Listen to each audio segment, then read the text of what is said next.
اور کہہ دو کہ میں تو اعلانیہ ڈر سنانے والا ہوں، اور ہم ان کفار پر اسی طرح عذاب نازل کریں گے جس طرح ان لوگوں پر نازل کیا جنہوں نے تقسیم کر دیا، یعنی قرآن کو کچھ ماننے اور کچھ نہ ماننے سے ٹکڑے ٹکڑے کر ڈالا۔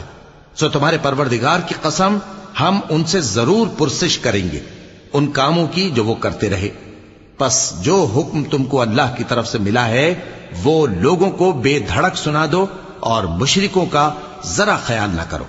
ہم تمہیں ان لوگوں کے شر سے بچانے کے لیے کافی ہیں جو تم سے ہنسی کرتے ہیں،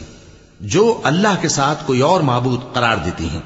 سو ان قریب ان کو ان باتوں کا انجام معلوم ہو جائے گا، اور ہم جانتے ہیں کہ ان کی باتوں سے تمہارا دل تنگ ہوتا ہے، تو تم اپنے پروردگار کی تسبیح کہتے اور اس کی خوبیاں بیان کرتے رہو، اور سجدہ کرنے والوں میں سے ہو جاؤ، اور اپنے پروردگار کی عبادت کیے جاؤ یہاں تک کہ تمہاری موت کا وقت آ جائے۔